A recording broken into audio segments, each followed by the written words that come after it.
Hi friends, தேவி கண்மணியின் YouTube சேனலுக்கு உங்களை வரவேற்கிறோம். நின்வதனம் மதுரமடி, அத்தியாயம் 21. மகிழன் விழித்திறக்கையில் சுமித்ரா தேவி கண்ணீருடன் நின்றிருந்தார். கண்கள் இரண்டும் தீக்கங்குகளாய் கனன்றது. என்னாச்சு? நான் எங்க இருக்கேன்? நாகலட்சுமி எங்க என்று தன் கையில் இருந்த வெண்பிளாண்டை பார்த்தபடி விழிகள் சுருக்கி கேட்க, தம்பி என்று சுமித்ரா கேவியபடி கண்ணீர் சிந்திட, ஏன் அலறிங்க? நாகலட்சுமி எங்கேன்னு கேட்டேன் என்றவன் கீழிறங்க போக தலை வெண்ணென்று வலித்தது. மீண்டும் அப்படியே சரிந்து படுத்து விட்டான். என்னாச்சு சுமித்ரா? கண் விழிச்சிட்டாரா? எதுவும் கேட்டாரா என விஸ்வநாதன் கேட்க, நாகலட்சுமி மட்டும் கேட்டார், பிரகாவை பத்தி எதுவும் பேசல என சொல்ல, அடிப்பட்டதுல எல்லாம் மறந்து போயிடுச்சா என்று நக்கல் துணியில் வினவினாள் தருணி. நீ கொஞ்சம் வாயை மூடுறியா என்று அதட்டிய சுமித்ரா மகளனின் சிகையை வருடி கொடுத்தார். நெற்றியை சுருக்கியவன் விழிகளை திறக்கவே இல்லை. மீண்டும் அவன் விழி திறக்கையில் மாலை வந்துவிட்டிருந்தது. அருகில் ஒருவரும் இல்லாமல் போகவே தான் இருக்கும் அறையை சுற்றி பார்த்தவன், பிரகல்யா என்று சத்தமிட பதறி ஓடி வந்தார் சுமித்ரா. தம்பி என்று அவன் அருகில் செல்ல முற்பட, பிருகாவை வர சொல்லுங்க என்றான். பாப்பா இங்கே இல்லை தம்பி, அது வந்து என்று மென்று விழுங்கினார் சொற்களை. இங்கே இல்லைனா என்ன அர்த்தம்? நாகலட்சுமி என்று சத்தமிட, நாகுவை பக்கத்து ரூமில் வச்சிருக்காங்கப்பா, கொஞ்சம் அடிபட்டுடுச்சு என்றவர், பிரகா எங்க போனானே தெரியல என்றதும் வெண்பிளாண்டை பீத்து எறிந்துவிட்டு எழுந்து நின்றான். ரத்தம் வந்த இடத்தில் பஞ்சை வைத்து அமிழ்த்தியபடி, வேற என்ன நடந்தது என்று கேட்க, சண்முகவேல் ராஜா கோமாவில் இருக்கார் என்றார் தகவலாக.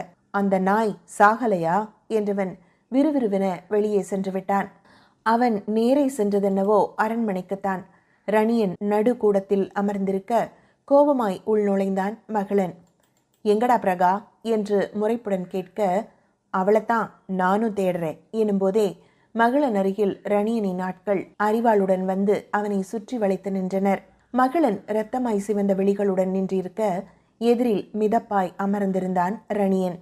மகிழவேல் ராஜா உதடு பிதுக்கி பெயரை உச்சரித்த ரணியனின் பார்வையில் ஒரு ஏளனம் தெரிந்தது.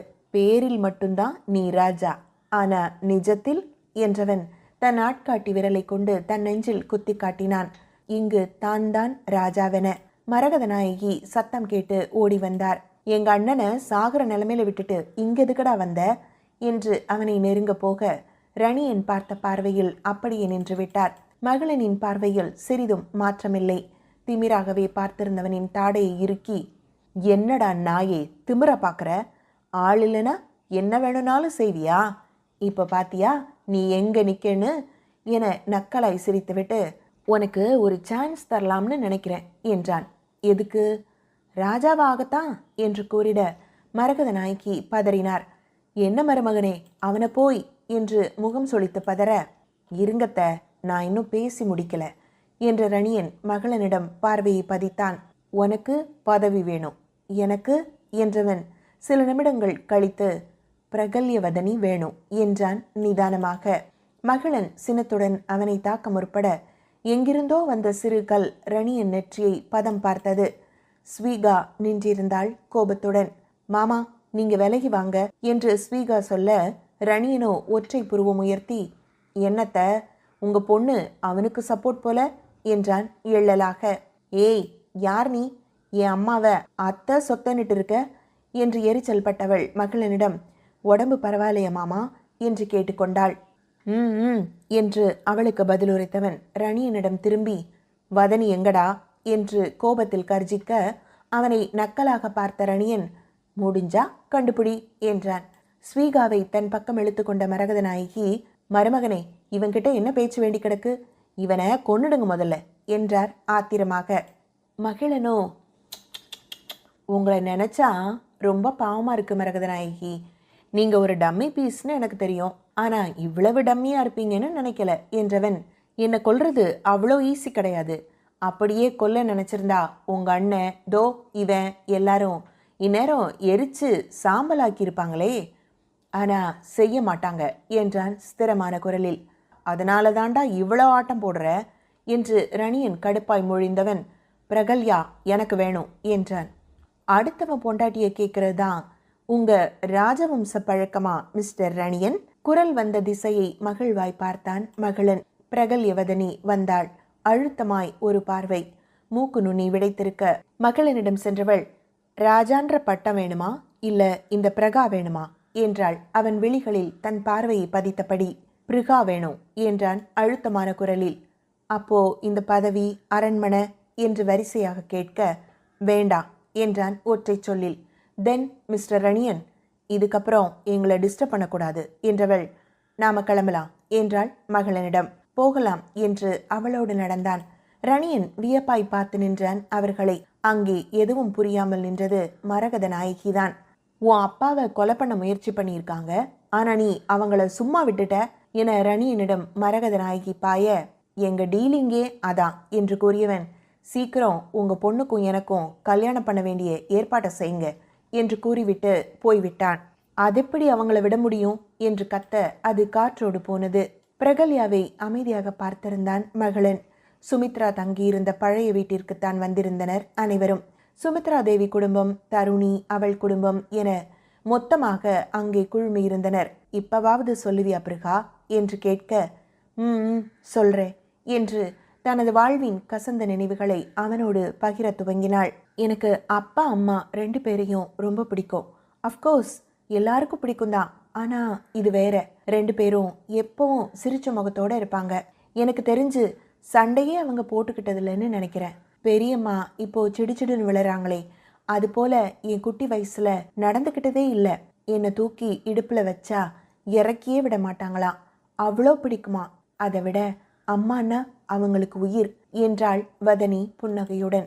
அப்புறம் ஏன் இப்படி திட்டிட்டு இருக்காங்க என்றதும், அதான் சொன்னேனே அம்மானா அவங்களுக்கு உயிர்னு என்றாள்.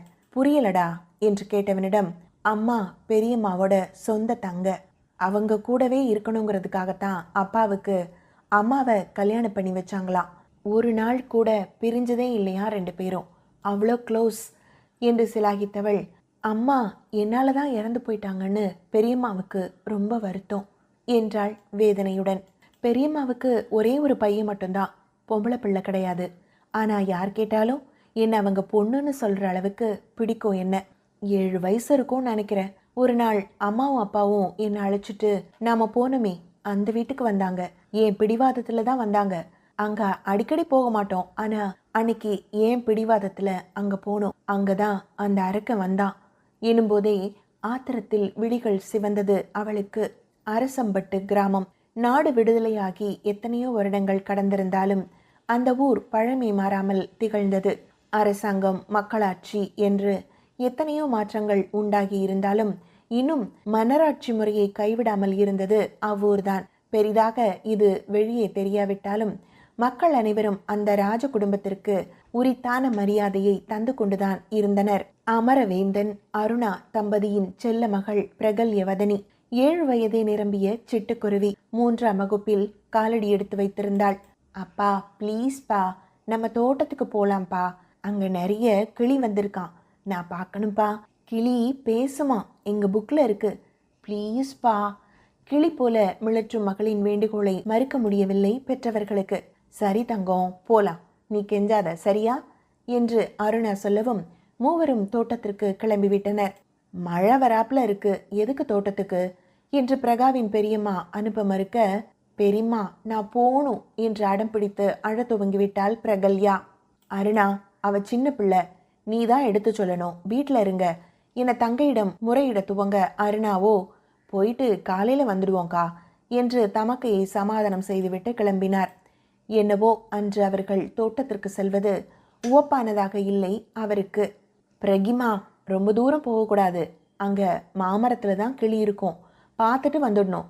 அம்மா இதோ இங்கே பூ பறிச்சுட்டு இருப்பேன் என்று அருணா அவளை மாமரத்தடியில் அமர வைத்துவிட்டு மல்லிகையை எடுக்கலானார். அமரன் மனைவியையும் மகளையும் பார்த்தபடி அமர்ந்திருந்தார். கிளிகள் வரவும் பிரகல்யாவிற்கு சந்தோஷம் தாழவில்லை. அது பறக்க பறக்க தானும் மரத்தை சுற்றி வந்தவள் தானும் அதோடு சேர்ந்து சத்தமிட்டாள். கிளிகள் சற்று தூரம் பறந்துவிட பிரகல்யாவும் அதை தேடிக்கொண்டு ஓட அருணா கவனித்தவர் மகளின் பின்னால் சென்றார். பிரகி ஓடாத, முள் குத்திடும், பிரகிமா என்று சத்தமாக அழைக்க, மா கிளி பறக்குது, எனக்கு அது வேணும், பிடிச்சு தாங்க என்று கேட்டுக்கொண்டே அண்ணாந்து பார்த்த வண்ணம் ஓடினாள். விழுந்துடுவமா எனும்போதே சுழற்சி கொண்டு விழுந்து உருண்டாள் பிரகா. என்னடா பொண்ணே என்று சலித்த அருணா, மாமா வாங்க, பிரகி விழுந்துட்டா என்று மகளை தூக்க ஓட, அதற்கு முன்பே ஒரு வலிய கரம் பிரகாவை தூக்கி இருந்தது. அத்தியாயம் 22. பிரகிமா என்று அவளை அருணா வாங்க போக, அவளை தூக்கியவரோ, உங்க பொண்ணா என்று வினவினார். ஆமாங்க. அம்மு அடிபட்டுடுச்சாடா என்று மகளை கையில் வாங்கி கொண்டார் அருணா. வலிக்குதுமா. முழங்கையில் ஏற்பட்ட சிராய்ப்பை காட்டி அழுதாள் பிரகா. வீட்டில் போய் மருந்து போட்டுக்கலாம் சரியா என பிரகாவை தூக்கி கொண்டு செல்ல முற்பட, எதிரே இருந்தவனோ, வாங்களே, என் வீடு பக்கம்தான், பாப்பாக்கு மருந்து போட்டுட்டு போலாம் என்று அழைக்க, இல்லைங்க பரவாயில்ல என மறுத்துவிட்டு நகர்ந்தார் அருணா. மருந்து போட்டுட்டு போகலாம்னா போகலாம் என்று அழுத்தமாக உரைத்தபடி அருணாவின் கையை பிடித்து இழுக்க, அருணா அவனை அறைந்து விட்டார்.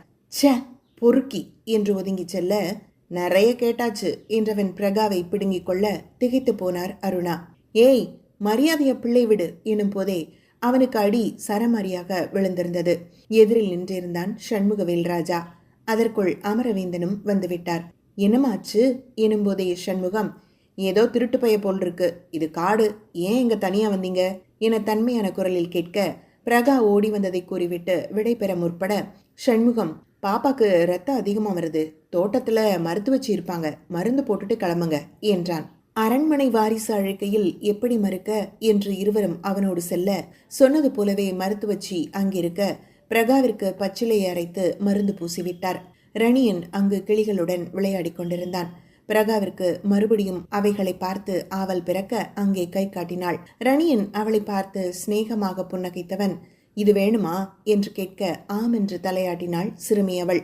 அதற்குள் அமரனுக்கும் அருணாவிற்கும் இளநீரை வேலையாள் கொடுக்க மறுக்க வழியின்றி குடித்தனர் இருவரும். சற்று நேரத்தில் இருவரும் மயங்கி விழவே சண்முகத்தின் வீட்டிற்குள் கொண்டு செல்லப்பட, விளையாடி கொண்டிருந்த பிரகா தன் பெற்றோரை காணாமல் வேகமாக ஓட, ரணியன் தன்னோடு விளையாடாமல் செல்லும் அவளை கோபத்துடன் பிடித்து கொண்டான். எங்க ஓடுற, என் கூட விளையாடு என மிரட்ட, அவளோ அம்மா காணும் என்று உதடு பிதுக்கி அழுதாள். உங்க அம்மா தூங்குவாங்க, அப்புறமா வருவாங்க, நீ வா விளையாடு என்று விடாமல் பிடித்து கொள்ள அவனை விட்டு விலகி திமிரி கொண்டு ஓடினாள் பிரகா. ஏய் போகாத என்று ரணியன் கத்தும் போதே உள்ளே ஓடிவிட்டாள். அருணா அங்கே மயங்கி கிடக்க, சண்முகம் அந்த அறையினுள் ஆடைகளை நீக்கி அவரை நெருங்கியிருந்தான். முழுதாய் மயங்காத அருணா கண்களை திறக்க முடியாமல் திறக்க, வேறொரு ஆடவன் ஆடையின்றி நிற்க விக்கித்து போனார். மூளையின் செயல்பாடு அரைக்குறையாக இருந்தாலும் நடக்கப் போகும் விபரீதம் தன்னால் புலப்பட்டது அவருக்கு. எப்படியேனும் இங்கிருந்து தப்பிக்க வேண்டும் என உடலை அங்குமிங்கும் அசைக்க பலன்தான் பூஜ்யமாக போனது. அமர், எப்படியாவது வந்துடுங்களே என உள்ளூர அரற்றியபடி தன் மொத்த பலத்தையும் கூட்டி எழுந்துவிட்டார் அருணா. ப்ளீஸ் விட்டுடு, நான் என்று குளற கெஞ்சியவர் அங்கிருந்து ஓட முயற்சிக்க, சண்முகம் வேகமாய் அவரை இழுத்து பிடித்து விட்டான். பிணந்தின்னி கழுகிடம் மாட்டிய சிறு குழந்தை போல சிக்கிக்கொண்ட அருணாவின் உடல் முழுவதும் கீறப்பட்டு ரத்தம் வடிந்தது. அன்னையின் அலறல் கேட்ட பிரகாவோ சத்தம் வந்த திசையில் ஓடி பார்க்க, அருணாவின் நிலை கண்டு துடித்து போனாள். மா மா ஏய் விடு, எங்க அம்மாவை விடு என கத்தி கதறினாள் அந்த சிறுமலர். ஜன்னல் கம்பிகள் அந்த பிஞ்சின் விரல்களால் தட்டப்பட அவளின் கை முழுவதும் சிவந்து காயம்பட்டது. பின்னால் துரத்தி வந்த ரணியன் பிரகா கத்துவது கண்டு ஜன்னலின் வழி எட்டி பார்க்க முற்பட, அதற்குள் ஜன்னல் கதவை சாத்திவிட்டான் அந்த கயவன். சற்று நேரத்தில் சண்முகம் வெளியே வந்துவிட்டான். ஐயா முடிஞ்சதுங்களா? சற்று முன் அருணாவிடம் வம்பு செய்து அவன் கேட்க, செத்து தொலைஞ்சிட்டா, பொணத்து கூடவா படுக்க முடியும்? பத்தினி போல பரதேசி நாய், தொண்டையில கத்திய விட்டு இறக்கி போய் சேர்ந்துடுச்சு என்று ஏளனமாக உரைத்த சண்முகம், எவளையாவது ஒருத்திய வர சொல்லு, உடம்பு சூடேறி கிடக்கு என்றபடி நடக்க, பிரகல்யா சண்முகத்தை ஓடி வந்து அடித்தாள் தன் சிறு கரங்களால்.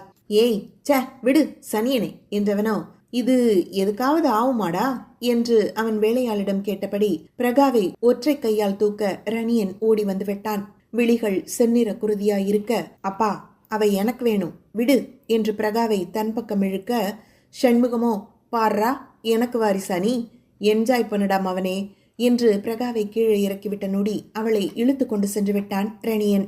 அழாத பாப்பா என்றான் பாவமாக பிரகாவை பார்த்து. எங்க அம்மா வேணும், அப்பா வேணும் என்று அழுதவளை தலைவருடி, அந்த கிறுக்கன் கொன்னுட்டான் என்றான் வெறுமையாக. எங்க அம்மா வேணும் என்று மீண்டும் மீண்டும் அழுதாள். உங்க அம்மா வரமாட்டாங்க, செத்து போயிட்டாங்க. எங்க அம்மாவும் இப்படித்தான் செத்து போனாங்க இவன் இப்படித்தான் எல்லாரையும் கொல்லுவான். நான் இவனை பெரிய பையனை ஆனதும் கொல்லுவேன். எங்க அம்மா இவனை சாகடிக்க சொல்லியிருக்காங்க. அதான் அவன் கூடவே இருக்கேன். ஏதோ அறிக்கை விடுவது போலவே பேசினான் ரணியன். எங்க அம்மா வேணும் என்று கதறினாள் அவள். என் கூட வா, காட்டுறேன். ரத்தமா கிடக்கும், பயந்துக்காத, சரியா? உங்க அம்மா பேச மாட்டாங்க, ஆனா நீ பேசுறத கேட்பாங்க. என்னென்னவோ கூறினார். அருணா கழுத்தில் இரத்தம் உறைந்த நிலையில் விழிகள் நிலை குத்தி நிற்க உயிரற்ற ஜடமாய் கிடந்தார்.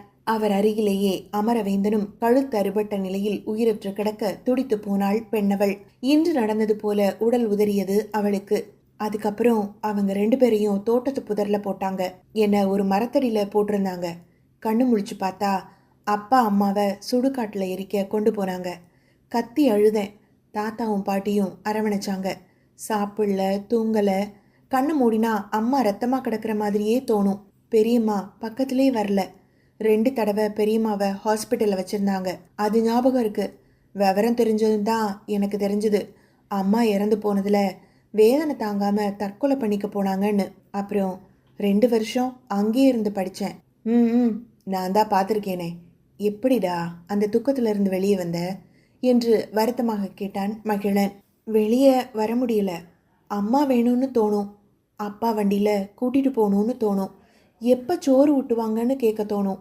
அவங்க வரமாட்டாங்கன்னு ரொம்ப நாள் கழிச்சு தான் புரிஞ்சிச்சு.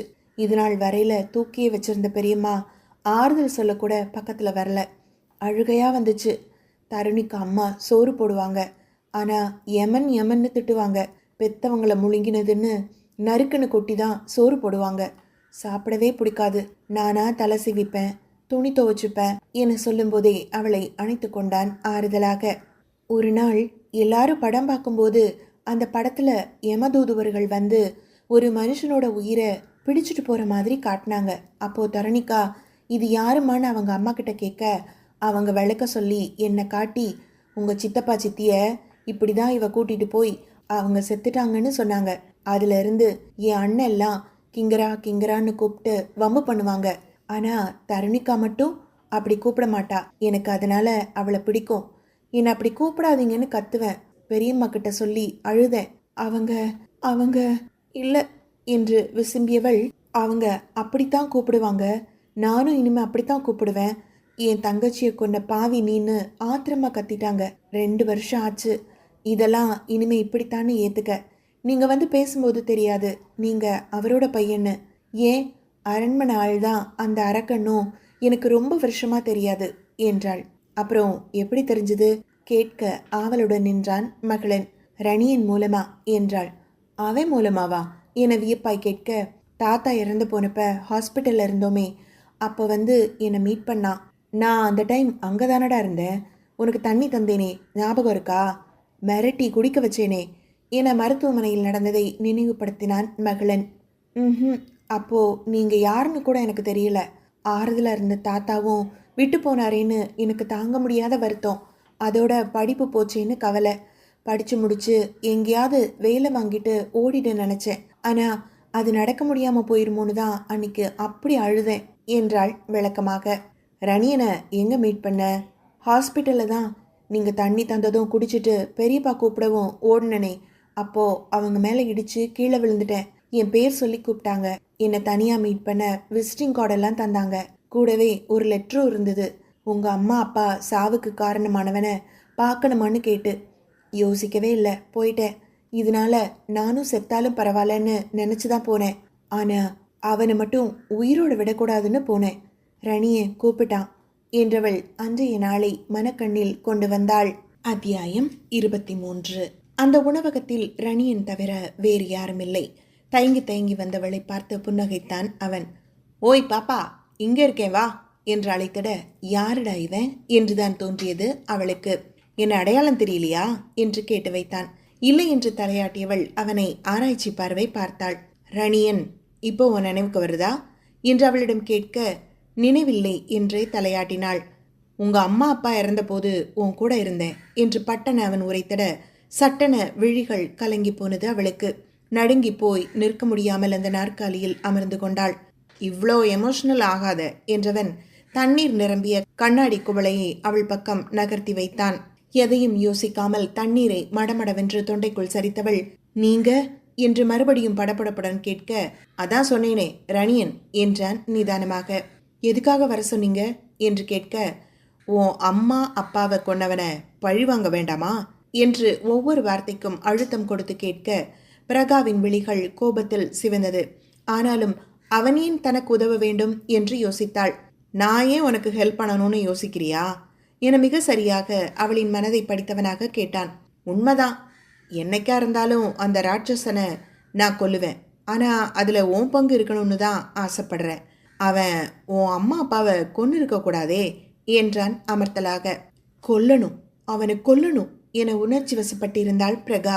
அவனை கொல்றது அவ்வளோ சுலபம் இல்லை பிரகி. சுற்றி வர பாடிகார்ட்ஸ் இருக்காங்க. கூட இருந்த என்னையவே நம்பாம சாப்பிட்ற சாப்பாடு முதற்கொண்டு டெஸ்ட் பண்ணிட்டு சாப்பிட்றான் என்றான் அலுப்பாக. அப்போ அவனை எப்படி கொல்றது? எரிச்சலானாள் பிரகா. இப்போ அவன் இங்கே இல்லை. கொஞ்ச நாளாக எங்கே போனான்னு தெரியாமல் தேடிட்டு இருக்கேன். செத்திருக்க வாய்ப்பில்லை, கண்டிப்பா எங்கேயாவது இருப்பான் என்றவன், அதுக்கு தான் உன்னை வர சொன்னேன் என்றான். அதுக்கு நான் எதுக்கு என்று பிரகா குழப்பத்துடன் கேட்க, அவனை கொல்லும்போது நீ இருக்கணும். இனி உனக்கு அவனை பற்றின தகவல் எல்லாமே நான் சொல்கிறேன். அவனை கொல்ல ஒரு சான்ஸ் கிடைச்சாலும் உன்னை கூப்பிடுவேன். நீ தயங்காமல் வரணும், ஓகே என்றான்.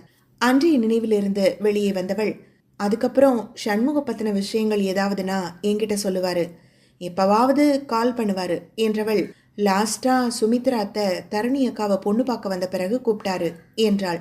ஓ, என்ன சொன்னா? எங்கே மீட் பண்ணீங்க என்று மகளனும் கேட்க, ஏன் இந்த கேள்வி? ஓ, ராஜாவுக்கு பொறாமையா என்று சிரித்தாள். இல்லடா, உன்னை நான் கண்காணித்தேன். அவனை நீ மீட் பண்ணது எனக்கு தெரியலையேன்னு கேட்டேன் என்று விளக்கம் கொடுத்தான் மகளன். அது தரணிக்காவை பொண்ணு பார்க்க வந்த பிறகு ஒரு வாரத்துக்கு அப்புறம் மீட் பண்ணணும்னு சொன்னார். அன்னைக்கு தான் தருணிக்கா ட்ரெஸ் எடுக்க வெளியே கூட்டிகிட்டு போனாங்க. அவங்க பார்லர் போன சமயம் நான் ரணியனை ரெஸ்டாரண்ட்டில் மீட் பண்ணேன் என்றவள் அந்த சந்திப்பை மீண்டும் நினைவில் கொண்டு வந்தாள். ரெஸ்டாரண்டிற்குள் நுழையவுமே அவளது கைபேசிக்கு ரணியன் அழைத்து விட்டான். கார்னர் டேபிளுக்கு வா என்று இணைப்பை துண்டிக்க பிரகாவும் அங்கே செல்ல, உட்கார் என்றான். எதுக்கு கூப்பிட்டீங்க என்று அவசரமாய் கேட்க, என்ன மேடம், பெரிய வீட்டு சம்பந்தம் வரப்போகுது போல என்று ரணி கிண்டலாய் கேட்க, அவன் என்ன கேட்கிறான் என்று புரியாமல் விழித்தவளிடம், உங்க வீட்டில் பொண்ணு பார்க்க வந்தாங்களா என்று கேட்க, ஆமாம், தருணிக்காவை போன வாரம் பொண்ணு கேட்டு வந்தாங்க. நிச்சயமும் செஞ்சிட்டாங்க. இன்னும் 10 நாளில் கல்யாணம்னு பேசுனாங்க என்றாள் அறிவிப்பாக. மாப்பிள்ளை யார் தெரியுமா என்றவனிடம், தெரியாது, நான் அன்னைக்கு வீட்டில் இல்லை எனும்போதே அவள் குரல் கரகரத்தது. தெரியும் என்றவன், மாப்பிள்ளை அரண்மனை வீட்டு மருமகள் சுமித்ரா தேவியோட பையன் மகேந்திரன். அந்த ஆளோட மகனா என்று கொந்தளிக்க, அதான் இல்லை, அப்படின்னா நேரடியாக சொல்ல மாட்டேனா என்று சிரித்தவன் சுமித்ரா பற்றிய விவரங்களை கூறினான். அந்த அம்மா மட்டும் எங்கள் அப்பங்கிட்ட இருந்து எப்படியோ தப்பிச்சிடுச்சு. ஆனால் அது அரண்மனை வீட்டு ஆளுதானே என்று கூறிவிட்டு, எப்படியும் இந்த கல்யாணத்துக்கு அந்த ஆள் வருவான். அவன் வந்தான்னா நிச்சயம் பெரிய வீட்டு விருந்துன்னு சொல்லி ஊருக்காக வச்சே ஆகணும். அதெல்லாம் கரெக்டாக செய்வான் அந்த ஆள். நீ அந்த விருந்தில் கலந்துக்கிட்டு அவன் கண்ணில் படுற மாதிரி இரு, மற்றதை நான் பார்த்துக்கிறேன் என்றான். இதெல்லாம் சரி வருமா? இவ்வளோ சொல்கிற நீங்களே அவனை எப்போவோ கொண்டு இருக்கலாமே என தன் சந்தேகத்தை கேட்க, உனக்காக தான் வெயிட்டிங். நீ பெரிய பொண்ணாக ஆகணும், ரெண்டாவது கொஞ்சமாவது தைரியமாக இருக்கணும், அதுக்காக தான் காத்திருந்தேன். அன்னைக்கு உன் அப்பா அம்மா இறந்தப்ப நீ கதறி அழுக என்னை இதுவரைக்கும் தூங்க விடல பிரகி. அவன் உன் கையால் சாகணும் என்று ஆக்ரோஷத்துடன் பேசியவன், இதனால நீ ஜெயிலுக்கு போகணுமோன்னு நினைக்காத. நிச்சயம் இந்த கொலையில் உன் பேர் எதுவும் வராது. அதே போல உனக்கு நான் இருக்கேன் என்று அவளின் கையை பிடித்து கொள்ள நாசுக்காக விலக்கி கொண்டாள். ரணியன் அவளின் கையை பிடித்ததாக பிரகா கூறும்போது மகளனின் முகம் இறுகியது. வேற என்ன சொன்னா? குரலில் கண்ட பேதத்தை நினைத்து சிரித்தவள், எதுவும் இல்லை என்றாள். அவனின் பொறாமை அவளுக்கு நிரம்ப பிடித்தது. ப்ரூஸ்லி அழைத்தவனுக்கு மனதில் ஆழி பேரலை. ஒருவேளை ரணியன் பிரகாவை விரும்பியிருப்பானோ என தோன்றியது. அதுவும் இல்லாமல் பிரகா தனக்கு வேண்டும் என்று பிதற்றினானே என யோசித்தும் விட்டான். மகளன் ரணியனுக்கு சளைத்தவன் இல்லை என்றாலும் ரணியன் காட்டுத்தனமாக வளர்ந்தவன். சண்முகவேலின் நேரடி பார்வையில் வளர்ந்தவன். அவரின் எந்த குணம் இவனிடம் வியாபித்திருக்கிறது என எவருக்கும் தெரியாதே. ஒருவேளை வதனியை ஏதாவது செஞ்சிட்டா நிச்சயம் 2 கொலையாவது செய்வேன் என்று மனதில் சூளுரைத்தான் மகள். அவர் சொல்லவும் தான் தருணிகா கல்யாணத்துக்கு வந்தே ஆகணும்னு பிடிவாதமாக வந்தேன் மகளா. எனக்கு அந்த கல்யாணத்துக்கு வர சுத்தமாக விருப்பமே இல்லைதான். ஏண்டா என்றான் பரிவாக. என்ன அவங்களோட கொழுந்தனார் பொண்ணா கூட்டிட்டு வர மாட்டாங்களே, வேலைக்காரியாக தான் கூட்டிட்டு வருவாங்க. அதுக்கு எதுக்கு வரணும்னு தோணுச்சு. ஆனால் இந்த வாய்ப்பை தட்டி கழிக்க முடியாதே என்றவளின் கண்ணில் தெரிந்த கோபம் அப்பப்பா என்று இருந்தது அவனுக்கு. உங்களை கல்யாணம் பண்ணது எதேச்சையாக நடந்ததுனாலும் நீங்கள் அவர் மகன்னு சுத்தமாக தெரியாது. நீங்களும் அனாதைன்னு சொல்லி எனும்போதே மகளன் விரக்தியாக சிரித்தான். ஒரு காம கொடூரனோட மகனா என்னை அடையாளப்படுத்திக்க நான் விரும்பலதான். ஆனால் இந்த பட்டம் எனக்கு தேவையாக இருந்தது. அதனால் அவனோட மகன்னு சொல்ல வேண்டிய கட்டாயம் என்றான். அப்போ நீங்க என்றவளை வாஞ்சையாக வருடையவன், நான் சொன்னது பொய் இல்லை. அந்த ஆளுக்கும் சுமித்ரா தேவிக்கும் பிறந்தவன் தான் நான். ஆனால் என்னோட மனசுக்கு பிடிச்சவங்க கிட்ட அவங்கள அப்பா அம்மாவை அடையாளப்படுத்திக்க எனக்கு விருப்பம் இல்லை. அவங்க பிள்ளைன்னு சொல்கிறத விட அனாதன்ற பட்டம் பரவாயில்லைன்னு தோணுச்சு. அதனால தான் உன்கிட்ட அப்படி சொன்னேன் என்றான். வேணாம், அவன் மகனா நீங்கள் இருக்கவே வேண்டாம் என்றாள் பட்டென்று. உன் வாய்ப்பை நான் தட்டி விட்டுட்டேனோன்னு வருத்தமாக இருக்க பிறகா என்றவன் மெலிதான குரலில், அவனை நான் தான் அடைச்சி வச்சிருந்தேன் என்ற உண்மையை போட்டுடைத்தான். நீங்களா என்று அவனிடமிருந்து விலகி நின்றாள் அதிர்வான மனோபாவத்தில். விலகி போகாதடா உருக்கமான குரலில் உரைத்தவனோ மீண்டும் அவளை தன்னோடு இறுக்கிக் கொண்டான். அவனை ஏன் கொல்லல? எல்லாம் தெரிஞ்சும் ஏன் அவனுக்கு பாதுகாப்பு தந்தீங்க? இது போல எத்தனை பொண்ணுங்க வாழ்க்கையை கெடுத்தானோ என்று அரற்றியவளை அமைதிப்படுத்திட முயன்றான். அமைதியாரு, அமைதி அமைதி. அவனை கொல்ல ஒரு நொடி எனக்கு போதும், கொன்னுடுவேன். பீஸ் பீஸா அவனை அறுத்து போடுற அளவுக்கு ஆத்திரம் உள்ளூர இருக்கு. ஆனா அது என் மன அமைதிக்கு பத்தாதே. வெறும் அவனுடைய சாவை என் மனசு ஏற்காதே. துடிக்கணுமே, ஒவ்வொரு நிமிஷமும் அவன் வேதனைப்பட்டு வேதனைப்பட்டு சாகணுமே. அதுக்கு தான் அவனை கொல்லலை. சுமித்ரா தேவி பட்ட கஷ்டத்துக்கெல்லாம் வடிகால் வேணுமே, அதுக்கு தான் இது என உரைத்தவனின் குரலில் அத்தனை வன்மம் குடியிருந்தது. மகிழா என்று அதிர அதிர அவளை இருக்கியவன், ஒரு ரேபிஸ்ட்டை கல்யாணம் பண்ணி வாழ்றது எவ்வளோ கொடுமை தெரியுமா பிரிகா? அவனால் கஷ்டப்பட்டது நீ, நான், ரெனிய, சுமித்ரா தேவின்னு பெரிய லிஸ்டே இருக்கு. ஆனாலும் ஏன் அவனை நான் கொல்லலை தெரியுமா? அவனை கொல்லணும், ஆனாலும் அவன் சாகக்கூடாது. ரணிய அவனை கொல்ல காத்திருக்கான். ஆனால் நான் அவனை சாவு வேணும்னு எதிர்பார்க்க வச்சிருந்தேன் என்று சொல்ல சொல்ல மகளினின் மனம் எத்தனை காயத்தை உள்ளடக்கியிருக்கிறதோ என்று பயந்தாள். ஆனா ரணிய உங்களை தப்பா நினைக்கிறாரே என்று அவள் சொல்ல, அவனுக்கு என்னை பத்தின எதுவுமே தெரியாது. அவனை பொறுத்தவரை நான் அநாத ஆசிரமத்திலிருந்து தத்தெடுத்து வளர்க்கப்படுறவன். மரகதநாயகிக்கும் தெரிஞ்சது அவ்வளவுதான். அதனால தான் என்னை அவங்க வெறுக்கிறாங்க. அவங்கள பொறுத்தவரை சண்முகவேல் ராஜா தான் இந்த உலகத்திலேயே சிறந்த மகன், அண்ணன், கணவன், அப்பா எல்லாமே. அந்த அளவுக்கு இருக்கும் இந்த அரக்கனோட நடிப்பு என்று எழலாக கூறியவன், நீ சொல்லு, அதுக்கப்புறம் ஏன் அவனை தேடல? ரணியன் என்ன பிளான் போட்டான் என்று கேட்க, அதான் அவர் மேரேஜுக்கு வரலையா, எங்கள் பிளானும் ஒர்க் ஆகலை. அதுக்கப்புறம் என்ன, ரணியன் சண்முகத்தை தேடி அலைஞ்சாரு. அப்பப்போ எனக்கு தகவல் சொல்லுவார், கிடைச்சாரா கிடைக்கலையான்னு. நானும் அவனோட வருகைக்காக தான் காத்திருந்தேன் என்றாள். என் கூட கல்யாணம்னு சொல்லவும் உடனே சம்மதம் சொல்லியிருக்க, அது ஏன்னு சொல்லு என்றான். அது உண்மையாகவே தருணிகாவுக்காக தான் சொன்னேன் மகளா. என்னை நல்லா பார்த்துக்கிட்டவங்களாச்சே, அவங்க வாழ்க்கை கெட்டு போகிறத நான் விரும்பலை. எனக்கும் இது மாதிரி கல்யாணம் எல்லாம் அவங்க பண்ணி வைப்பாங்கன்னு பெருசாக நம்பிக்கை இல்லை, பண்ணவும் தோணலை. என் குறிக்கோள் எல்லாம் அவனை அழிக்கணும். என் குழந்தை பருவத்தை கேள்விக்குறியாக்கின அவனை என் அம்மா எப்படி துடிச்சாங்களோ அது போலவே துடிக்க துடிக்க கொல்லணும். அதுக்கப்புறம் என்ன நடந்தாலும் ஓகேன்ற முடிவுக்கு வந்துட்டேன் என்றாள்.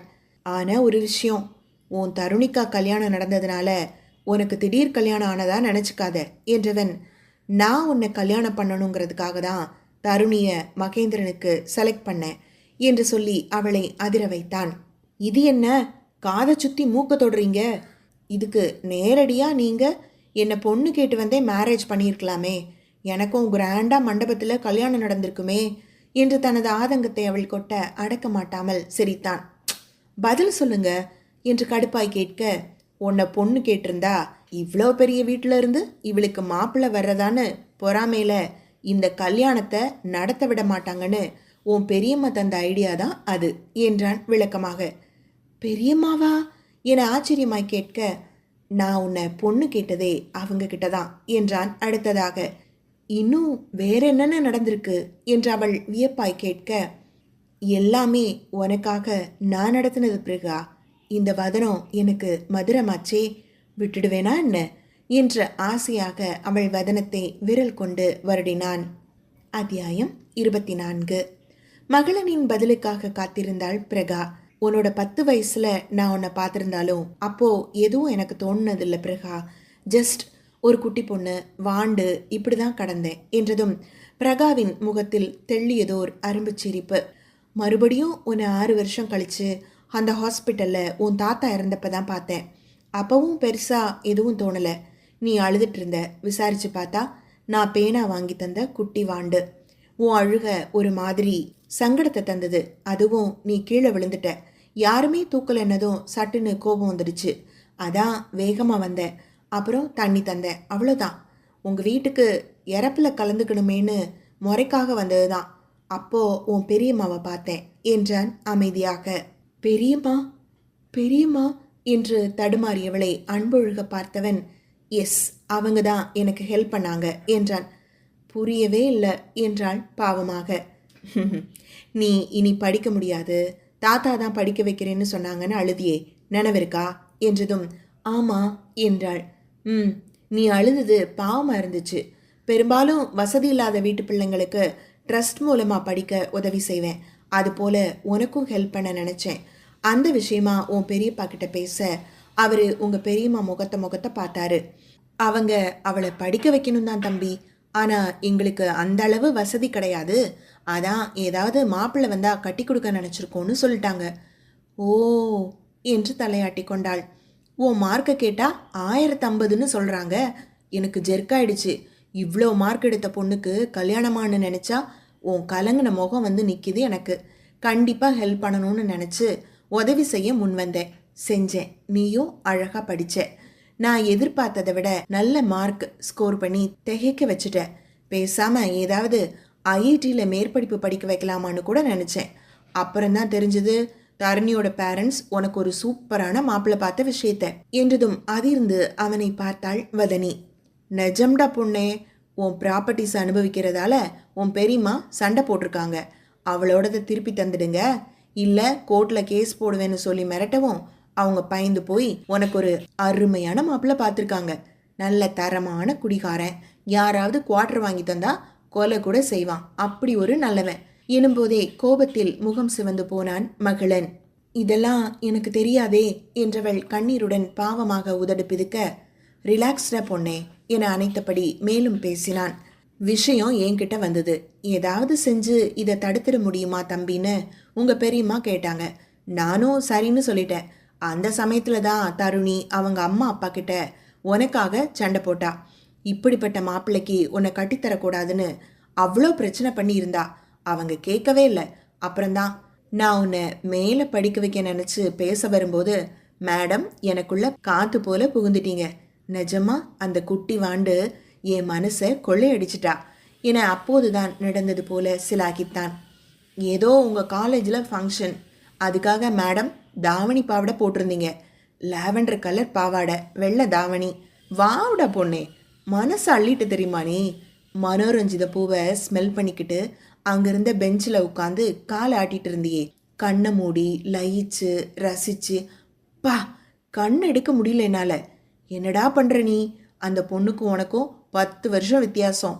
இது தப்புன்னு கண்டிச்சேன். பட் என் மனசும் கண்ணும் என் பேச்சை கேட்கவே இல்லை என்று உதடு பிதிக்கிட சிரிப்புதான் வதனியிடத்தில். சிரிக்காத பொண்ணே, என்னை தவிக்க விட்ட நீ தெரியுமா? என்ன ரசிக்கவும் ஒரு ஆளான்னு நினைச்சேன். சிரிப்பு வருது என்றாள். அவளை வலிக்காமல் கொட்டியவன், ஏன் உனக்கென்ன கேர்ள், அழகி நீ என்று அவளின் கண்ணம் கிள்ளி வாயில் போட, என்னெல்லாம் ஒரு ஆளாக கூட மதித்து பேச மாட்டாங்க தெரியுமா? அப்படியே பேசினாலும் சில வார்த்தைகள், அவ்வளவுதான். உங்களுக்கு ஒரு விஷயம் தெரியுமா? ஒரு 4 பேர் தவிர எங்கள் கிளாஸில் எல்லாருக்கும் லவர் இருந்தாங்க. நாங்கள் 4 பேரும் மற்றவங்கள விட கலர் கம்மி. என்றாள் பெரிய ரகசியம் போல. கலர் பார்த்து லவ் பண்ணுறதெல்லாம் காதலே இல்லை பிரிகா. பார்க்க நல்ல கலராக இருந்தால் மட்டும் பத்தாது, நல்ல மனசும் குணமும் வேணும். அதுக்காக கலராக இருக்கிற எல்லாரும் மோசம்னு சொல்ல வரல, அப்படி கலர் பார்த்து பண்ணுற லவ் மோசம்னு சொல்கிறேன் என்றான் தெளிவாக. சரி, அப்புறம் எப்படி கல்யாணம் நடந்துச்சு அதை சொல்லுங்க என்றவனை திசை திருப்ப, உன் பெரியம்மா கிட்ட ஸ்ட்ரெயிட்டாக பொண்ணு கேட்க அவங்க தான் சொன்னாங்க, தம்பி அவங்க அவளுக்கு இவ்வளோ பெரிய இடத்துல இருந்து மாப்பிள்ளை வரதான்னு நினச்சி குட்டி கலாட்டா பண்ணிடுவாங்க, அதனால் வேற ஏதாவது செஞ்சு அதிரடியாக தான் கல்யாணம் பண்ணணும்னு சொல்லிட்டாங்க. சரி, பொண்ணை தூக்கிட்டு போயிடுறேன்னு சொன்னதுக்கு அவள் எந்த கெட்ட பேரும் வாங்காமல் எல்லாரும் முன்னாடியும் கல்யாணம் பண்ணிட்டு போகணும் தம்பி, அதுக்கு ஏதாவது செய்யுங்கன்னு கேட்டாங்க. நானும் யோசிச்சுட்டு இருந்தேன்.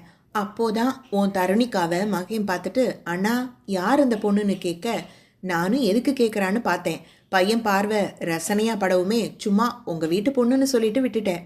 அப்புறம் ஒரு நாள் யோசனை வந்துச்சு, மகேன்கிட்ட இந்த பொண்ணு பிடிக்குதா, மேரேஜ் பண்ணிக்கிறியான்னு கேட்க சரின்னு சொல்லவும் ஏற்பாடு செஞ்சேன்.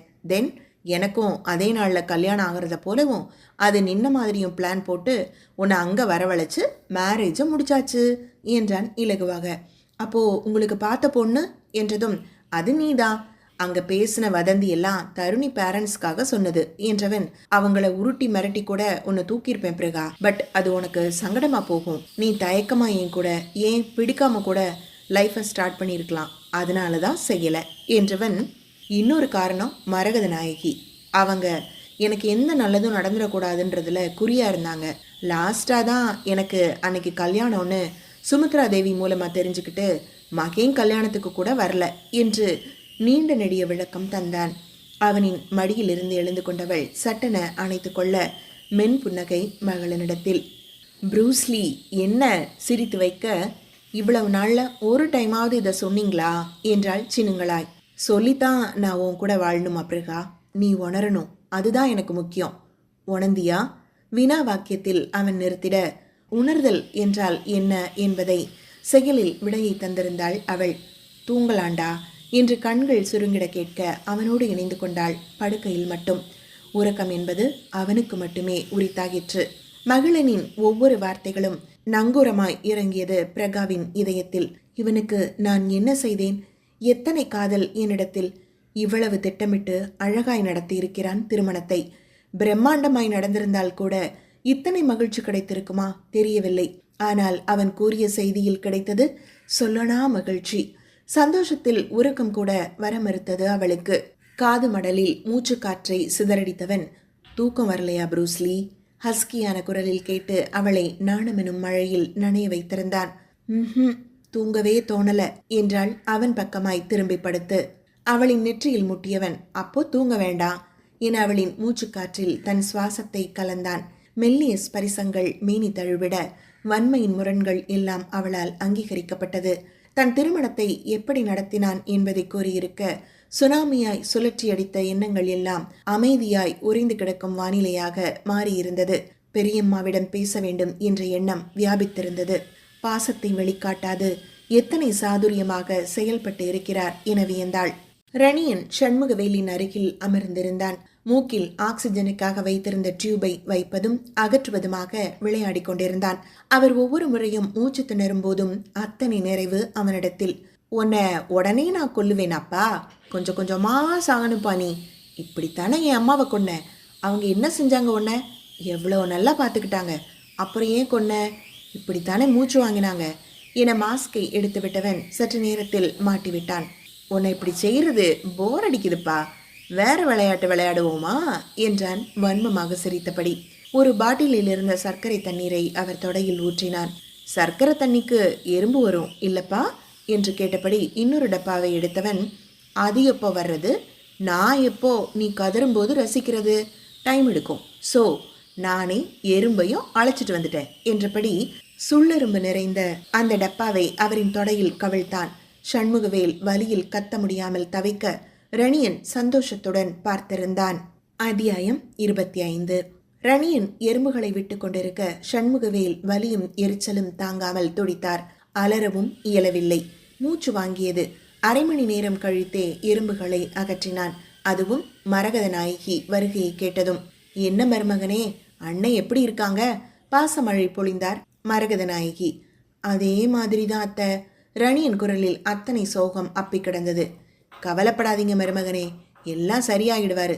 அந்த சண்டாள சிரிக்கி இப்படி பண்ணிட்டாளே என்றதும் ரணியின் முகம் கோபக்கணலை வீசியது. அத்தை என்று அதட்டியவன், அவ எதுவும் பண்ணல, அவன்தான் மேனிப்புலேட் பண்ணியிருப்பான். பிரகி ரொம்ப சாஃப்ட் நேச்சர் என்றான் அழுத்தமாக. மரகதநாயகிக்கு முகம் விழுந்து போனது.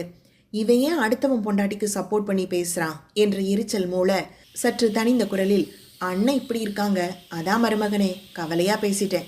சரி விடுங்க, அடுத்தவன் பொண்டாட்டி பத்தின பேச்சு நமக்கு எதுக்கு? உங்களுக்கு சாப்பாடு வரவழைச்சிருக்கேன், சாப்பிடுங்க. அப்படியே நான் சொன்னதையும் கொஞ்சம் யோசிங்க என்றார் வாயெல்லாம் பல்லாக.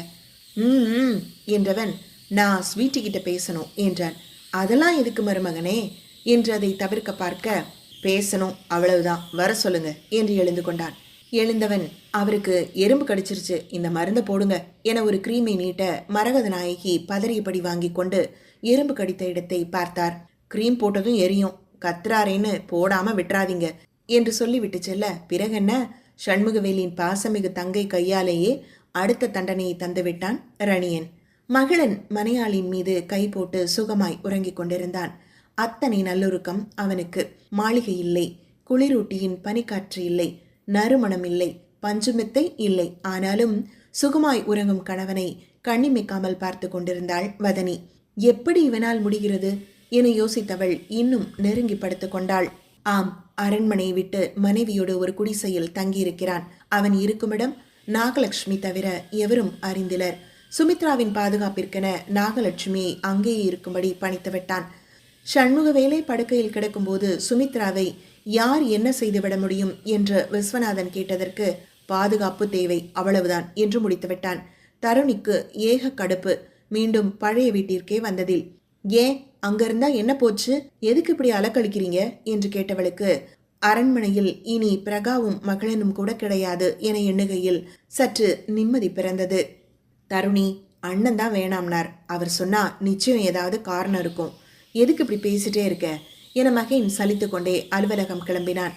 சுமித்ராவோ நாகலட்சுமியிடம் ரணியனிடம் பேச வேண்டும் என்று கேட்டுக்கொண்டிருந்தார். தம்பி எதுவும் சொல்லுவார்மா, நீங்க கொஞ்சம் அமைதியா இருங்க, பேசுவோம் என வேண்டாம் என்று மறுத்தார் நாகலட்சுமி. எனக்கு என்னவோ ரணி நல்ல பையனு தான் தோணுது நாகு, அவன் பேசினா புரிஞ்சுப்பான், மகளுக்கு அவனோட உரிமை கிடைக்கணும் என வருத்தமாய் கூற நாகலட்சுமிக்கு அப்பட்டமான கோபம் வந்தது. அவர் உரிமையை அளிச்சதே நீங்க தானே என சூடாக கேட்க வேண்டும் போல தோன்றியது. அன்று மட்டும் ஒரு வார்த்தை கூறியிருந்தால் இன்று இப்படியெல்லாம் நடந்திருக்காதே என்று அத்தனை ஆதங்கம் அவருக்கு. அதை சுமித்ராவும் ஒப்புக்கொள்ளும் மனநிலையில்தான் இருந்தார். புரூஸ்லி சைட் அடிக்கிறா, கண்களை மூடிக்கொண்டு கூறியவனை கண்ணம் கிள்ளி கொஞ்சியவள், ஆமா அடிக்கிறேன் என்றாள் மெல்லிய குரலில். குட்டி பொண்ணுக்கு அவ்வளோ தைரியம் வந்துடுச்சா? இடையில் கிச்சு கிச்சு மூட்டிட துள்ளி எழுந்தவள், உங்களை என அவனிடம் பாய, என்னை என்ன பண்ணுவியா வம்பு வளர்த்து அவளை சீண்டி கொண்டிருந்தான். இப்படி கடிச்சு வைப்பேன் என்று சொன்னதோடு இல்லாமல் கடித்தும் வைக்க, பூனைக்குட்டி கடிச்ச மாதிரி இருக்கு என கிண்டல் அடித்தவன், ரவுடித்தனை பண்றியா பொண்ணே, நானே பெரிய ரவுடியாக்கும் என்றான் அவளை தன் மீது சரித்து. ரவுடிக்கேத்த பொம்பளை ரவுடியாக்கும் என்று அவன் நெஞ்சில் முட்டியவளை இதழோர புன்னகையுடன் அணைத்து கொண்டவன், நாம் இன்னைக்கு மும்பை கிளம்புறோம், வேலைக்கு ரெடி பண்ணிட்டேன் என்றான். போகலாமே, என் வேலை இங்க முடிஞ்சுது, நாம போகலாம் என்று கூறிவிட்டாள் உடனேயே. சண்முகம் சாக வேண்டாமா என்றவனிடம், ரணிய கொஞ்ச நாளைக்கு வச்சு விளையாடிட்டு கொன்னுடுவேன்னு சொல்லியிருக்கார் என்றான்.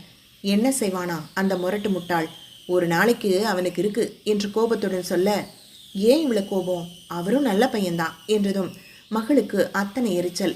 நல்ல பையன்தான் அடுத்தவன் பொண்டாட்டி வேணும்னு கேட்டானா? அடக்கடவுளே, மகளனுக்கு பொறாமையா என்ன? அவரு என்னை நீங்க நல்லா வச்சுக்கலையோன்னு நினைச்சு கேட்டிருப்பார் என்றாள் இயல்பாய். அதெப்படி பொண்டாட்டியை நல்லா வச்சுக்காம இருப்பேன், பைத்தியமாவன்? இன்னும் ஆத்திரம் தீரவில்லை அவனுக்கு. அவன் கேட்டா நீங்க தூக்கி கொடுத்துடுவீங்களா, இல்ல நான் தான் போயிடுவேனா? என்னை பத்தி என்ன நினைச்சிட்டு இருக்கீங்க? அவனிடம் சரிக்கு சரி வாயாடினாள் பிரகா. உன்னை பத்தி என்னென்னவோ நினைச்சிட்டு இருக்கேன், எல்லாம் சொல்லவா? அவனின் பார்வை ரசனையாக படிந்து மீண்டது அவளில். அப்பா, இப்படியே பேசினா நேரம் போயிடும்பா என்று எழுந்து கொண்டாள். என்னோட எல்லா நேரமும் உனக்காகத்தானே பிரகா. என்றவளுக்கு இதழ்களோடு இணைந்து வெளிகளும் சிரித்தது. விறகடுப்பில் துரிதமாய் சமைத்து முடித்தவள் அங்கேயே உணவினை எடுத்து வைத்தாள். எந்நேரமும் வேலை வேலை என ஓய்வின்றி அலைந்து கொண்டிருந்தவனுக்கு இந்த நேரம் அத்தனை அற்புதமாக இருந்தது. நேரம் போவதை தெரியாமல் அவனின் நேரங்களை களவாடி கொண்டிருந்தாள் மகளனின் ப்ரூஸ்லி. சாப்பாடு தட்டில் இருக்கு என கண் காட்டியவளிடம், உன் முகம் பார்த்தே வயிறு நிரம்பியது என்றான் காதலாய் ஒரு கவிதையோடு. அப்படியா, அப்போ தட்டை எடுத்துட்டா போச்சு. நகைச்சுவையில் அவன் நகைமுகம் கண்டாள் பெண்ணவள். எடுத்துடேன், ஊட்டுறதுக்கு உன் கை இருக்கேல, நான் என் கை எதுக்கு யூஸ் பண்ணணும்? புருவங்கள் உயர்த்தி ரசனையுடன் பேசுகையில் சத்தமாய் சிரித்தாள். எப்படி போனாலும் அதுல ஒரு சாக்கு கண்டுபிடிக்கணும் உங்களுக்கு. சிரிப்பினுடைய சில கவளங்கள் உணவும் உள்ளே சென்றது. சுமித்ரா தேவி ரணியனை சந்திக்க வந்திருந்தார். நாகலட்சுமி உடனேயே மகளனுக்கு தகவல் தெரிவித்துவிட அவன் கிளம்பி வருவதாக கூறினான். ரணியன் சுமித்ராவை கண்டதும் புருவம் உயர்த்த, உன்கிட்ட பேசணும் ரணியன் என்றவரின் குரல் மகளனிடம் பேசுவதைப் போல இலகுவாக இல்லை. தோரணையும் அதிகாரமும் ஒட்டிக்கொண்டு நின்றது. என்கிட்ட என்ன பேசணும்? அதையும் எடுக்கும் அதிகார தோரணையும் கொஞ்சமும் குறையாமல் கேள்வி கேட்டான் ரணியன். இந்த அரண்மனையோட வாரிசா இருக்கிறது மகளன் தான். அவருக்கு தான் இது ஆளற தகுதி இருக்கு, உரிமையும் இருக்கு என்றார். நான் சண்முகவேல் ராஜாவோட வாரிசு. அவன் அநாத இல்லத்திலிருந்து தத்தெடுத்து வளர்க்கப்பட்டவன் என்றான் ஸ்திரமான குரலில். அநாத இல்லத்துல விட்டதால அவரை அங்கிருந்து தத்தெடுக்கிற நிலை ஆயிடுச்சு என்றார் பட்டென்று. நீங்க இந்த உரிமையை மகேந்திரனுக்கு கேட்டிருந்தா கூட நான் தர வாய்ப்பு இருக்கு.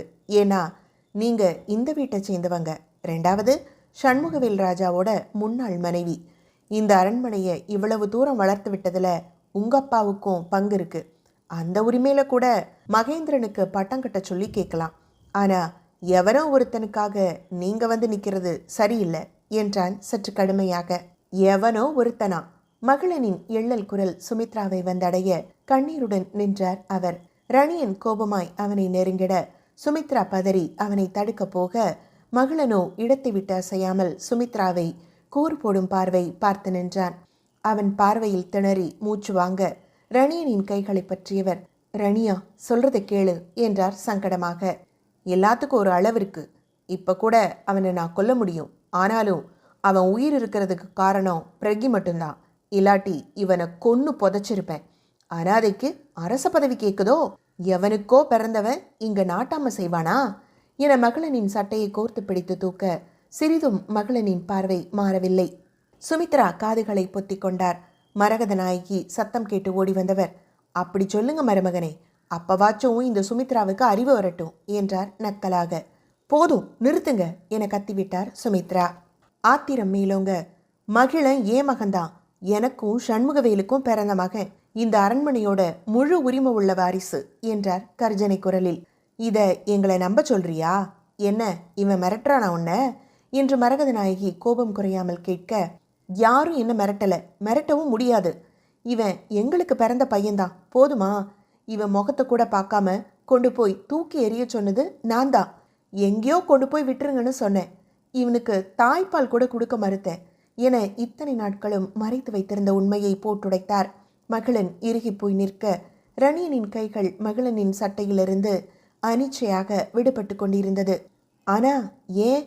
மரகத நாயகியின் உள்வாங்கிய குரலில் இன்னும் சுமித்ராவிற்கு ஆத்திரம் பொங்கியது. ஏன்னா என்ன சொல்ல? நீ உயர்வா நினைச்சிட்டு இருக்கியே, அவன் ஒரு அரக்கன், சாடிஸ்ட். என்னை கல்யாணம் பண்ணியே ஆகணுங்கிற வெறியில என்ன என்ன எனும் போதே மகளன், எதுவும் சொல்ல வேண்டாம் என்றான் சுமித்ராவின் தத்தளிப்பு பொறுக்காமல். இல்ல நீ சொல்லித்தான் ஆகணும் என்றார் மரகத நாயகி கோபம் குறையாமல். சண்முகவேல் என்னை கெடுத்து என் காதலை பிரிச்சுதான் கல்யாணம் பண்ணிக்கிட்டார் என்றவர் தனது இளமை காலம் சண்முகவேலின் கையில் சிக்கி சின்ன பின்னமானதை விவரித்தார்.